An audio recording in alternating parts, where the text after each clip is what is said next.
Hi guys, I'm Bobsy, and in this video I'm going to be showing you how we're going to be implementing lobbies, in this case with Steam, but it can be with any lobby setup that you want into our FPS project. Now, if you haven't watched the video, I will recommend going watching the video on the PurrNet lobby setup, because it's that setup we're going to be using here. Now, of course, I'll be explaining my way through what I'm doing here, but if you want more in-depth information, that's even better. First of all, make sure you're on the newest version of PurrNet, at least if you are watching this video in recent time. And if we go to Tools and PurrNet and open up the add-on library, we'll get this window, and we'll just go with the PurrNet lobby and hit install. I'm just gonna hit install again. Here we go. Now, if we go to the per lobby setup here, you can of course move this folder to any way you want if it's annoying to have here. And go to lobby scenes, and we'll go to the lobby sample. And I will just head right in here.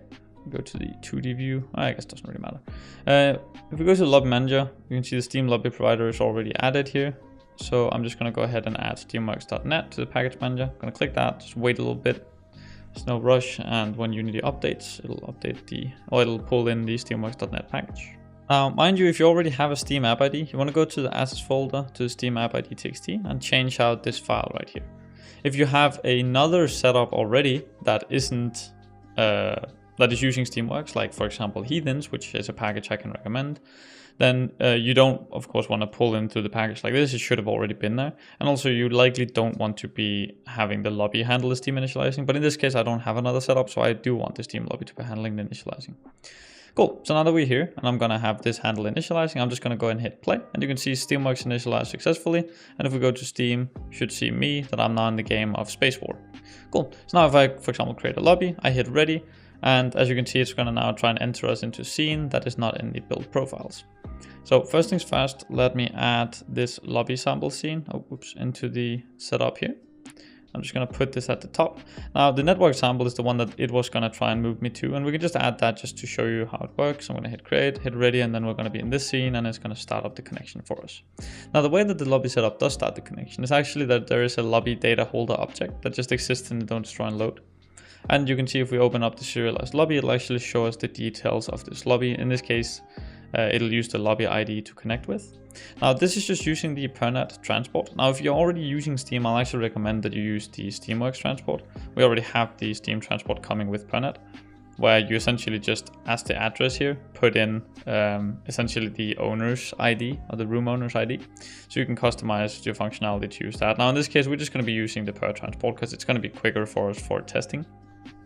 But mind you, the per transport, at least for right now, is just meant for testing. It's just a free relay you can use as a developer. Now, what we essentially want to do is the same as the connection starter does here. It'll essentially find the setup. So let me go back here. Let's go into the game scene that we have here. I'm gonna save this setup that we have in here. Go into the game scene, and on the network manager here, we already are handling starting the connection automatically through the build flags. Now we don't want those anymore, so I'm going to disable all the flags. And now we can actually we can technically just use the connection starter from the per lobby. So I'm going to try that, see how that works. I'm not actually sure how it's going to work.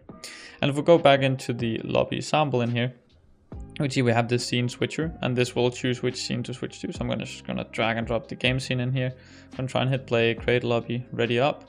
And let's see if it actually connects us. It looks like that just worked out the box, so that's beautiful. So now you can see the network manager is in here, and yeah, you can see indeed we are connected. Cool, so that was pretty easy to just get started with. That's really the beauty of the lobby setup here that comes with PurrNet. Now I also don't want the network manager here to be don't destroy and load, just because I want to be able to move back to the lobby without having a network manager there. Alright, cool. So now let me try and push this to my other computer using Git. And here we go. Now my laptop next to me has also initialized with Space War. So I'm gonna, for example, hit create lobby, and they're gonna go and hit browse. We're gonna join our lobby through the browser. There we go, that worked. We could have also invited them by clicking out here. I'm gonna hit up ready, and they're gonna hit ready. And we should switch to the next scene where we should be connected. So you can see now we're connected, and they should also get connected. Oh, which they of course are not, because I completely forgot to set it that we should be using the per transport. So you can see right now it's using the UDP transport. I'm gonna put the per transport in here as the transport of choice. I'm gonna save the scene, and I can just have them do the same thing really. I'm just gonna push it to them on Git. There we go. Now we can head back to our lobby scene, and we can hit create lobby. They can join the lobby as well. Go, they're gonna hit ready. We're gonna hit ready, and there we go. And now we're gonna load into the scene, and we should be connecting, and there we go. Now we're connected. And we can see the other players right over here. You can see that works perfectly fine for them as well. And we can shoot each other, and there we go. Now we have a lobby setup essentially built into our FPS setup. So it's really that easy to work with. Now, one thing I do want to do is I just want to make because I like being able to just start from the game scene and just having it work. But you can see this does not work because the connection starter that comes with the lobby setup is obviously expecting the lobby setup to be present. So instead, what I'm going to do is I want to go and make a new script. I'm just going to put this in the miscellaneous folder. And I'm just going to call this our connection starter. This is just going to be our own connection starter. I'm going to open that up in a new window here. And I'm also going to go and find the other connection starter, the one that comes with the Perl lobby setup. So we have the connection starter right here. And I'm just going to copy all the code within it like that. And I'm going to close it down and I'm going to paste it in here. Now the reason for why I'm doing this is because I want to essentially just convert it so that it works with our testing setup as well. So as you can see right here, it does a lot of things that are basically expecting, for example, the lobby data holder to exist and so on. And now I don't want to expect these things anymore. What I essentially want to do is I want to change how it works depending on what do we have available to us or not. So another thing is we also need to import all the missing references. There we go. Show all the PurrNet stuff like the logging, transports, per lobby and so on. Cool. And of course we also need to be able to use the collections enumerator. There we go. So that's in the systems.collections. All right, cool. So now all of this stuff works. But now essentially I want this setup to only be the one that runs when we actually have so private void start from lobby. So I'm gonna copy and paste all of that stuff in here. And then I'm also gonna make a private void start normal.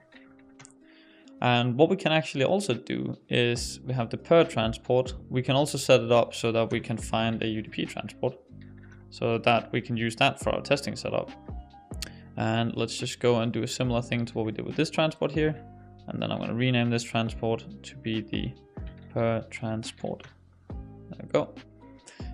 All right, cool.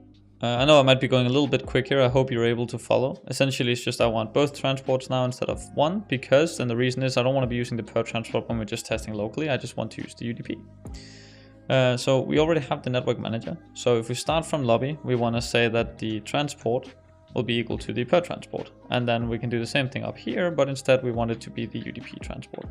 Hopefully that makes sense. It's just which transport layer we want to use. And we of course also want to decipher if we should start as a lobby or start as normal. So let me quickly make a private bool, and then I'll just call it is from lobby, like so. And what we can do is if we do find the lobby data holder, we will, instead of logging this out, I'll just set this to true. Oh, sorry, not lobby data holder. The is from lobby to true.